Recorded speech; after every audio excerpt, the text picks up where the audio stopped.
Assalamualaikum warahmatullahi wabarakatuh. Welcome back to my YouTube channel. Oke. Dan gimana kabar kalian hari ini? Dan gimana juga kabar kalian puasa hari ini? Semoga kalian kuat sampai buka puasa nanti ya cuy ya. Oke lanjut, dan di video kali ini bakal sedikit cerita tentang kekurangan Satria FU yang mungkin dari kalian yang di tahun 2021 ini ada yang pengen beli Satria FU ya. Jadi kira-kira Satria FU masih worth it nggak sih di 2021 ini cuy?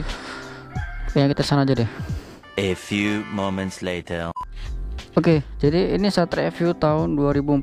Jadi langsung aja untuk kekurangan Satria FU ini, pertama adalah ya dari segi tangki. Oke, jadi tangki Satria FU ini kecil banget, itu cuma sekitar 4 liter kapasitasnya. Ingat, jadi tidak sebanding banget dengan kapasitas mesin yang 150 cc DOHC 4 klep. Dengan tangki 4 liter itu sangat, menurut aku sih sangat-sangat tidak apa ya, kurang pas lah gitu kan. Jadi karena tangki kecil dan kapasitas mesin itu besar banget ya, 150 cc, jadi makanya Satria FU ini dicap boros banget ya. Sebenarnya kalau mungkin pakai tangki besar seperti motor-motor sport pada umumnya itu mungkin ya nggak begitu dicap boros Satria FU gini kan. Mungkin kalau kalian hobi touring ini kurang rekomend sih kalau dipakai buat touring. Tapi bukan berarti motor ini nggak bisa dipakai buat touring coy. Ini motor udah pernah aku bawa touring itu sekitar sejauh 668 ya. Memang minyaknya itu ya, kita bakal rajin mampir ke SPBU ya, karena mengingat tangki kecil gitu kan. Tapi ini mesin awet bandel ya, selama aku touring itu nggak pernah rewel banget ya, nggak pernah mati ataupun gimana nyusahi, nggak pernah selama kita touring sekali itu ya, waktu bulan semalam. Oke lanjut, dan kedua ini jok kecil banget sih. Jok Satria FU ini kecil banget, jadi mungkin kalian yang udah berkeluarga atau punya istri ya gimana ya, yang badannya agak lebih besar dikit, ini nggak rekomen banget bray. Kenapa? Karena joknya kecil ya, itu pasti bakal kurang nyaman lah diduduki gitu kan, karena joknya kecil banget.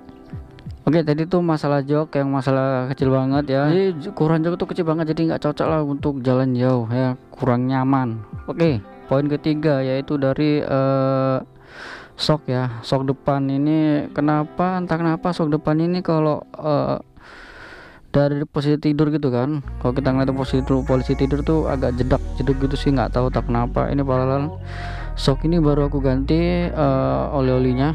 Pokoknya nggak ada masalah sih, bocor apa segala macam nggak ada, tapi entah kenapa masih bunyi gitu. Ini ori sih, ini ori dari Suzuki.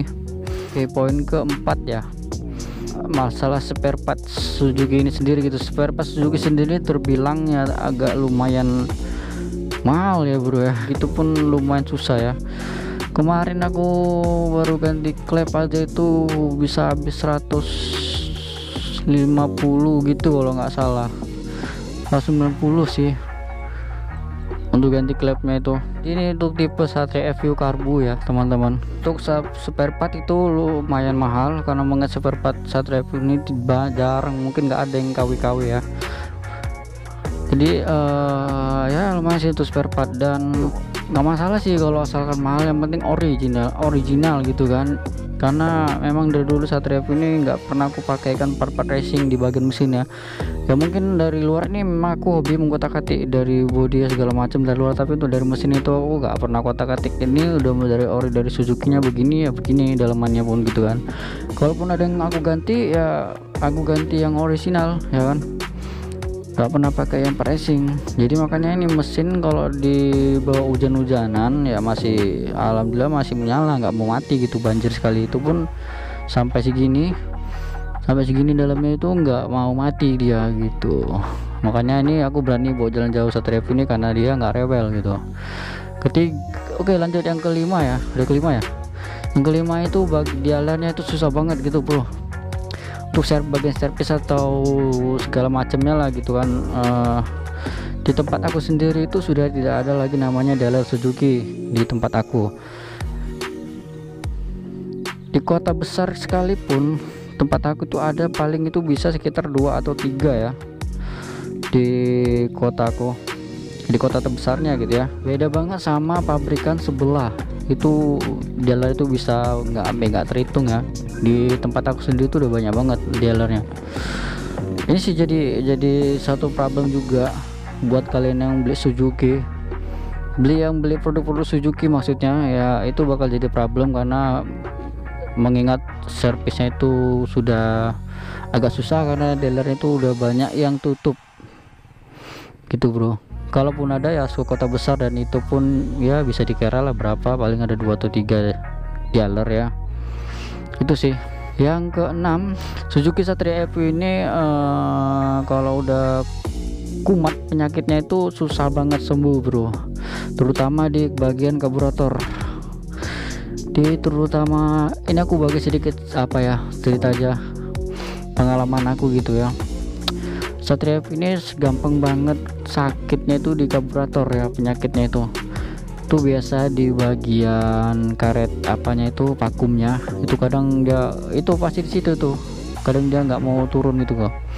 Karet vakumnya itu biasa nyari di bagian vakum. Nah itu biasanya dia berebet gitu ya, berebet kayak kalau kayak tahu minyaknya habis itu bakal kayak gitu. Itu kalau digas dia bakal nggak ada tenaganya gitu, nggak bakal bisa lari lah gitu kan. Itu biasa masalah di karbu itu.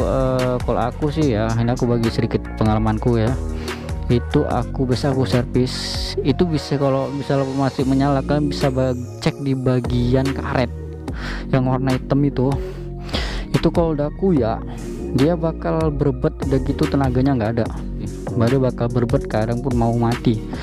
Itu ngobati penyakit itu aja nggak bisa 1 bengkel bro, itu aku sampai 3 bengkel baru itu penyakit sembuh karena masalah di situ. Jadi kalau misalnya kalian servis itu ya, misalnya kalian punya problem di karbu, terus kalian bawa ke bengkel, coba cek betul-betul bagian karetnya itu, dia warna hitam, gak salah karet vakum itu ya, pokoknya dia warna hitam gitu. Dan itu dicek betul, di itu kadang mau kuyak, kalau udah kuyak dia pasti mau kalian cuci kayak manapun karbunya ini itu nggak bakalan sembuh bro. Sempat pernah aku mau ganti karbu ya, karbu Satria FU, karena pernah dibawa ke bengkel nggak sembuh juga, makanya aku sempat mau bawa ke bengkel ke toko spare part buat cari karbunya yang ori. Itu harganya sekitar 800-an untuk karbu Satria FU ya. Alhamdulillah nggak sampai beli karbu karena udah ketahuan penyakitnya gitu sih. Makanya penyakit Satria FU ini paling di karbu. Kalau di bagian headnya itu ya tek itu biasanya sih di bagian tensioner ya. Kalau setelannya udah atau rantainya udah aus itu bakal bunyi. Paling ya kena bongkar sekali itu bagian apa?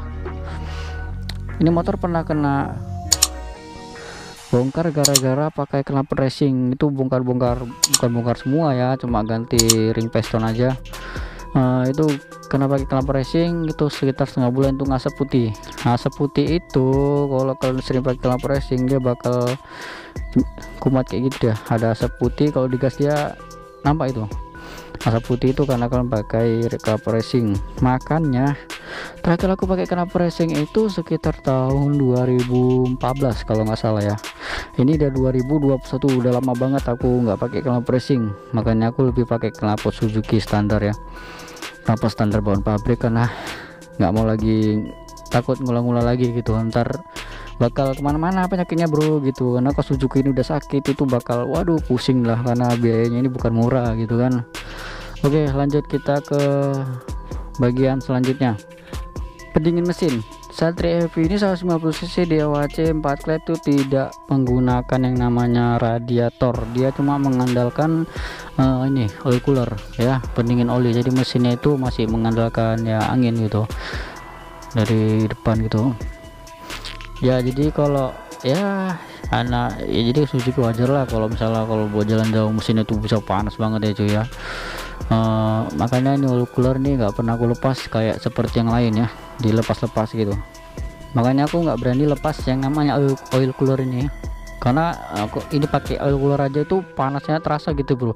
Apalagi kalau kalian pakai standarnya postep yang standar dari pabrik itu kan kemari posisi kaki itu kan kemari bro ya. Nah itu bakal terasa banget panas mesin ini gitu bro. Beda kalau kalian pakai postep ini underbone ya, yang jadi kan posisi kaki agak ke belakang jauh dikit dari mesin, itu nggak terasa banget sih. Bisa ngebayangkan kalau oil cooler ini dilepas itu panasnya pasti wow, kalian bakar jagung sini mateng bro. Iya mateng. Kalau mesinnya sih bandel, Suzuki aku akui mesinnya bandel banget ya, makanya aku masih betah pakai Suzuki ini ya, karena mesinnya bandel, nggak rewel ya, nggak banyak rewel asalkan pandai ngerawat.